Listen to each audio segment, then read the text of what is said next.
Hello, and welcome to this podcast edition of the History of Foley Sound. I'm your host for today. Today, there will be a discussion of the history of Foley Sound, and we will also have an interview with a professional within the sound industry. Foley Sound first came about when it was used in the 1920s in the film The Jazz Singer, produced in 1927. It was needed at that time because the people who had had prior experience of radio in the 1920s were required, as they would have had the most knowledge of Foley sound, and also because the microphones at the time could not pick up anything more than dialogue. Other sounds had to be added in after the film had been shot, and of course the person who was widely regarded as the creator of Foley sound was Jack Foley, who theorized that sound could be added in the post-production process to give an effect to silent films that did not have its own film or sound, and thus the Foley movement was born, with Foley sound being added to the most modern films that give off the best sound. We would now like to speak to our industry professional. Hello to you. Nice to have you here today. What were your original motivations for wanting to go into production using Foley sound?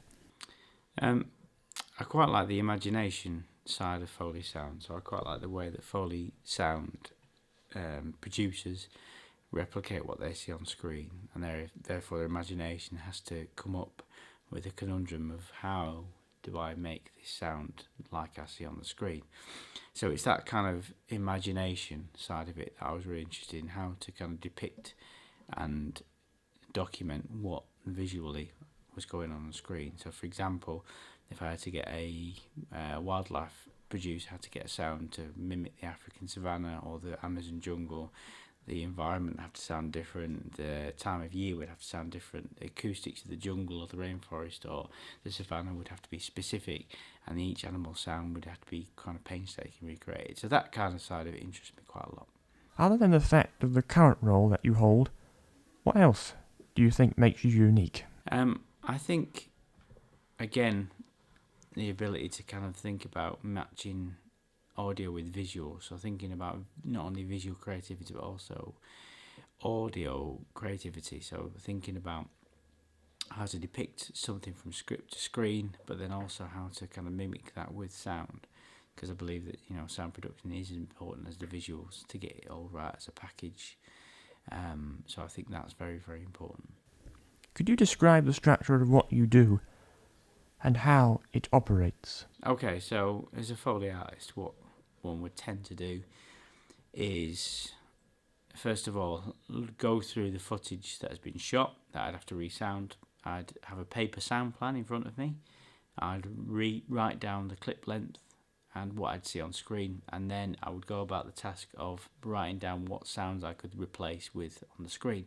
So for example, if I was resounding a horror clip and there was a scene where someone was walking down a creaky old corridor in bare feet to a room at the end where something was happening, I would think about how the feet would sound on the floor. I'd get creaky soundboards.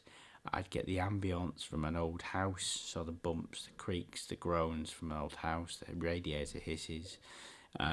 Gradually, my footsteps kind of quicken and quicken, maybe some breathing on there as well, maybe some bumps that can be unexplained as it builds towards the end. So I'd collect all those sounds.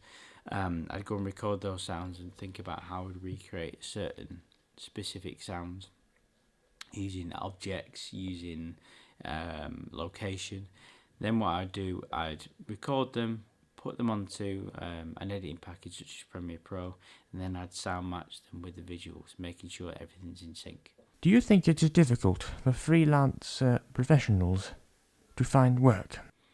It can be difficult, but I think if you're in the right mindset, so for instance, if you were constantly recording sound, producing a portfolio, putting things together, working hard, contacting the right people, making sure your portfolio's up to date, then I think it makes that easier. What are your plans for the future? I think as any media producer or any person who works in the media, keep an eye on current trends, what's happening in the media industry, what software and hardware is everything moving towards, and then make sure I keep on top of not only what's going on but how to use each equipment as well.